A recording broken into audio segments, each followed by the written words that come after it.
नमस्कार। भवानी क्लासेस में आज अपन लोक देवता के अंतर्गत लोक देवता वीर तेजा जी और देव नारायण जी का अध्ययन करेंगे। दोस्तों, जैसा कि पिछली क्लास में मैंने आपसे प्रश्न पूछा था कि पापू जी के जीवनी पर पापू प्रकाश नामक रचना किसने की थी, तो उसका उत्तर है ओसिया मोडी जी ने।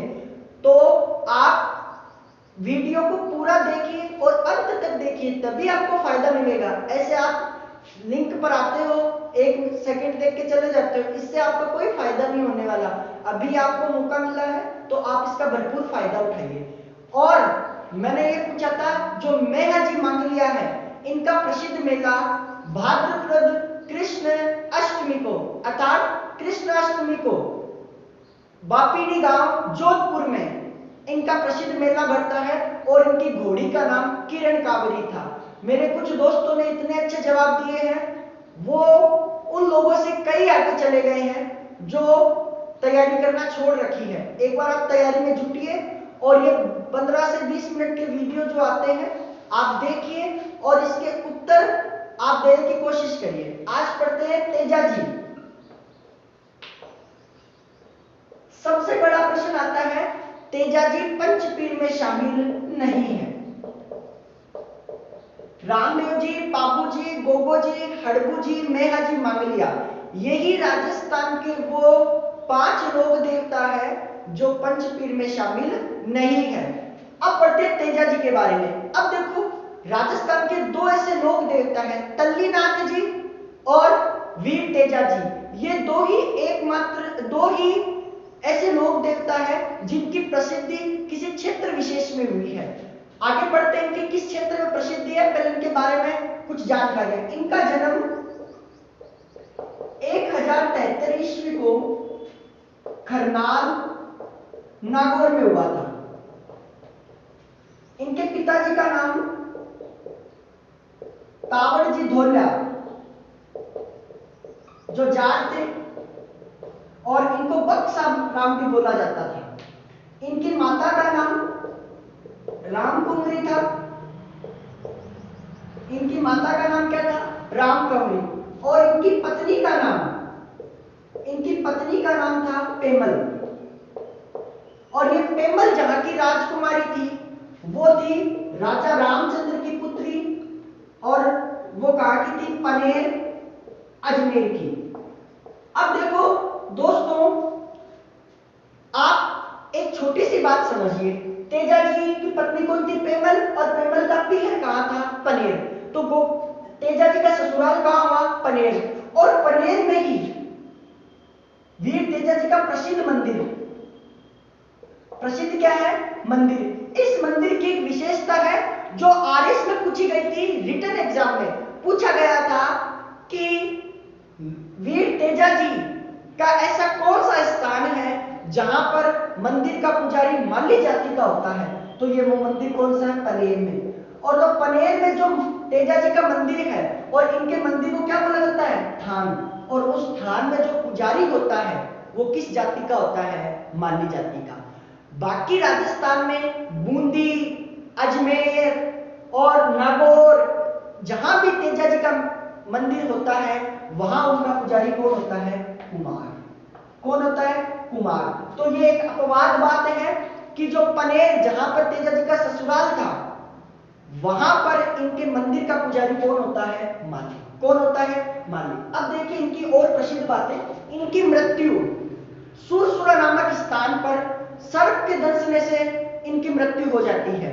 अब इनकी मृत्यु सांप के दंशने से कारण होती है उनका यहां पे क्या होता है? निदान। तो सांपों का यहां क्या कहा जाता है? निदान।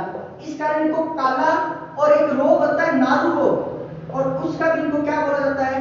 लोक देवता। तो काला और बाला के लोक देवता किसको बोला जाता है? वीर तेजा जी को। काला और बाला, बाला यहां क्या है? नारू रोग। तो नारू रोग के उपचार के लिए किस लोक देवता की पूजा की जाती है? तेजा जी की। अब बात करते हैं 3 स्थान, सौंदर्या,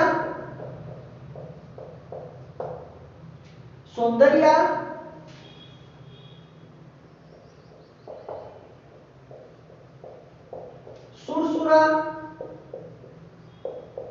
और पनेर। स्थान कहां है? अजमेर। तीनों स्थान कहां है? अजमेर। अब इन तीनों से संबंधित आप बात सुनिए, बहुत इंपॉर्टेंट बात है। इन तीनों से सबसे संबंधित बात यह है कि जो सौंदर्य स्थान है, यहां पर इनको सड़क ने क्या कर लिया था? काट लिया था। तो तेजा जी को किस स्थान पर सड़क ने काटा था? सौंदर्य नामक स्थान पर। और इस स्थान पर उनकी क्या हो गई थी? मृत्यु। और इस स्थान पर तेजा जी का क्या है? ससुराल। बात तो समझे? अब देखो ये तीनों स्थान कहां है? अजमेर में। कहां है? अजमेर में। तो आप देखो कि सब स्थान इनसे संबंधित किस जिले में है? अजमेर में। तो अजमेर के प्रसिद्ध लोक देवता भी कौन है? वीर तेजा जी। अब इनकी प्रसिद्धि वीर के रूप में क्यों हुई? क्योंकि इनके पड़ोस में ही कोई रहता था जिसका नाम था लांछा गुजरी।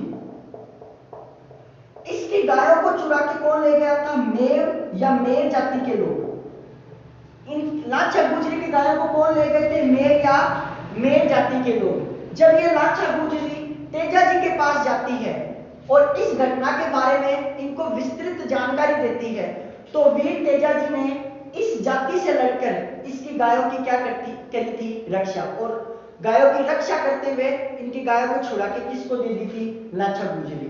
ठीक है, तो लांछा गुजरी की गायों को किस जाति से बचाया था? मेर या मेर जाति के लोग से। इस कारण ये जो लांछा गुजरी का चमत्कार देखकर इनके बगल के लोग इनको लोक पुरुष के रूप में जानने लग गए थे। अब इनकी प्रसिद्धि सहरिया जनजाति में सर्वाधिक हुई। तो ये सहरिया जनजाति के क्या है? प्रसिद्ध लोक देवता। और आपसे पहला प्रश्न आज की क्लास का, राजस्थान के किस जिले में सहरिया जनजाति सर्वाधिक निवास करती है? आज की क्लास का पहला प्रश्न ये। अब बात करते हैं इनकी मृत्यु कहां हुई? सुरसुरा नामक स्थान पर। अब अपने जैसे ही कोई मंदिर की स्थापना करते हैं तो मुख्य मंदिर से जागती ज्योत लेके आते हैं, जिसे बोलते हैं जागीर्ण ज्योत। तो जब भी तेजा जी का कहीं मंदिर की स्थापना करते हैं तो इस सुरसुरा में जो मंदिर है यहीं से इनकी क्या ले जाते हैं? जागीर्ण ज्योत। तो तेजा जी की जागीर्ण ज्योत किस स्थान से लेकर आते हैं? सुरसुरा नामक स्थान पर। ख्यातों के अनुसार यह सुनने में आता है कि अजमेर जिले में लगभग 100 से 150 मंदिर किस लोक देवता के हैं? तेजा जी के। और तेजा जी के मंदिर को अजमेर में तेजा चौक के नाम से जाना जाता है। किस नाम से जाना जाता है? तेजा चौक के नाम से। और अजमेर में ब्यावर का तेजा चौक सबसे प्रसिद्ध और सबसे बड़ा है। सबसे प्रसिद्ध और सबसे बड़ा। तो इनकी मुख्य बातें ये थी, आपको याद करनी है। तेजा जी का जो मंदिर का पुजारी होता है वो कुम्हार होता है, लेकिन जो पनेर स्थान है वहां इनका पुजारी माली जाति का होता है। और इन्होंने लांछा गुजरी की गायों की रक्षा की थी और सहरिया जनजाति इनको अपना प्रसिद्ध लोक देवता मानते हैं। अब इनकी याद में एक बहुत प्रसिद्ध पशु मेला भरता है। इनकी याद में एक बहुत प्रसिद्ध पशु मेला भरता है, वो है पर्वतसर पशु मेला। और ये पर्वतसर पशु मेला कहां है? नागौर में। सुनने लायक बात है, बहुत अंदर की बात है और बहुत पेपरों में पूछी जाने की संभावना बहुत अधिकतम है। पर्वतसर नागौर पशु मेला नागौर में किस लोक देवता की याद में? तेजा जी की। इससे भी महत्वपूर्ण बात यह है कि स्वतंत्रता से पहले यह पशु मेला पनेर रूपनगढ़ अजमेर में भरता था। पनेर रूपनगढ़ अजमेर में भरता था। यह बहुत ज्यादा ध्यान में रखने योग्य बात है। लेकिन वर्तमान में यह कहां भरता है? नागौर में। आमदनी की दृष्टि से राजस्थान का सबसे बड़ा मेला है। आमदनी की दृष्टि से सबसे प्रसिद्ध मेला।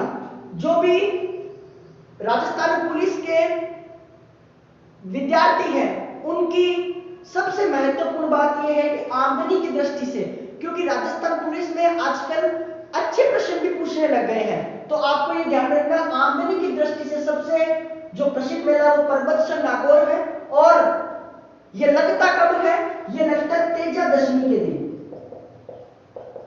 और तेजा दशमी कब आती है? भाद्रपद कृष्ण दशमी, भाद्रपद कृष्ण दशमी को। तो आपको पूछ ले निम्नलिखित में से कहां कहां वीर तेजा जी का मंदिर मेला भरता है? सौंदर्या में भी, इनके जन्म स्थान खरनाल में भी, इनके ससुराल पनेर में भी, और बूंदी में भी लगता है, और कहां लगता है? पर्वतसर नागौर में। बात समझ में आई? और ध्यान में योग्य रखने बात है कि जो इनका प्रसिद्ध जो पुजारी होता है वो कौन होता है? कुमार। और इनके मंदिर को क्या कहा जाता है? थान। और अजमेर में जो इनके मंदिर है उनको क्या कहा जाता है? चौक। ये थे वीर तेजा जी। अब बात करते हैं प्रसिद्ध लोक देवता देवनारायण जी के। ध्यान में रखना, देवनारायण जी। आज की क्लास का पहला प्रश्न मैंने आपसे पूछ लिया है, दूसरा प्रश्न यहां से पूछेंगे। देवनारायण जी, देखो देवनारायण जी का जन्म हुआ था गोटा दड़ावत भीलवाड़ा में। कहा हुआ था? भीलवाड़ा में। ध्यान रखना, गोटा दड़ावता नामक स्थान किस जिले में है? भीलवाड़ा में। और ये कौन सी नदी के निकट है? खारी नदी के निकट है। किस नदी के निकट है? खारी नदी के निकट। अब देखो, ये राजस्थान में इनका जो प्रचार प्रसार है वो राजस्थान के दक्षिणी पूर्वी या पूर्वी क्षेत्रों में है। अब देखो, इनको भगवान विष्णु का अवतार माना जाता है। भगवान विष्णु का अवतार माना जाता है। आज की क्लास की देवनारायण जी से संबंधित सबसे महत्वपूर्ण बात, देवनारायण जी को किसका अवतार माना जाता है? विष्णु का अवतार। तो आप थोड़े से कंफ्यूज ना हो, इसके लिए मैं आपको शॉर्ट ट्रिक बता देता हूं। देवनारायण जी में वह आता है और विष्णु में भी क्या आता है? वह। तो आपको थोड़ा सा याद रह जाएगा। और दूसरी बात, सबसे महत्वपूर्ण बात, देवनारायण जी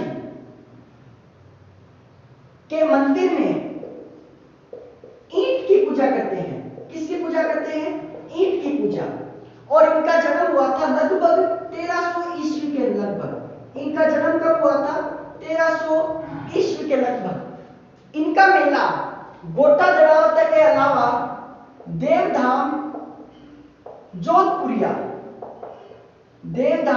जोधपुरिया जो कहां पर है? टोंक में, वो भी इनका क्या है? प्रसिद्ध मेला। अब देखिए, राजस्थान के जितने भी लोक देवता हैं उनमें सबसे बड़ी पड़ या फड़, जिसका पड़ थी लेकिन अपभ्रंश होकर उसको फड़ कह दिया जाता है, तो सबसे बड़ी पड़ या फड़ किस लोक देवता की है? देवनारायण जी की। और भारत सरकार ने इनके पड़ पर डाक टिकट भी जारी किया था। तो ध्यान में रखना, डाक टिकट किस लोक देवता के पर जारी किया था? देवनारायण जी पर। और जब ये डाक टिकट को जारी किया था तो इनकी पड़ को बहुत छोटा कर दिया था। तो इस कारण सबसे बड़ी पड़ भी इनकी है और सबसे छोटी पड़ भी किनकी है? देवनारायण जी की। किसकी है? देवनारायण जी। और इनकी पत्नी का नाम मिलता है पिप्पल देव। क्या मिलता है? पिप्पल देव। और इनका प्रसिद्ध मेला गोटा दड़ावता भीलवाड़ा में और देवधाम जोधपुरिया टोंक में भी इनका क्या लगता है? प्रसिद्ध मेला। तो देवनारायण जी के बारे में इतनी ही बातें अपन को जानने को मिलती है। और आप इस चैनल को अधिक से अधिक शेयर करें, सब्सक्राइब करें और वीडियो को अंत तक देखें, क्योंकि जब तक आप वीडियो को पूरा नहीं देखोगे तो आपको आधी अधूरी जानकारी मिलेगी। अब आपसे एक प्रश्न तो पहले हो गया था और आज की क्लास का दूसरा प्रश्न है, मेहाजी मांगलिया के वाहन का नाम क्या था? जो उनके पास घोड़ी या घोड़ा था उनका नाम क्या था? जैसे तेजा जी के घोड़ी का नाम लीलन या सिंहदन था, उसी प्रकार मेहाजी की घोड़ी का क्या नाम था? तो धन्यवाद दोस्तों, आप चैनल को ज्यादा से ज्यादा सब्सक्राइब करें। जय हिंद, जय भारत।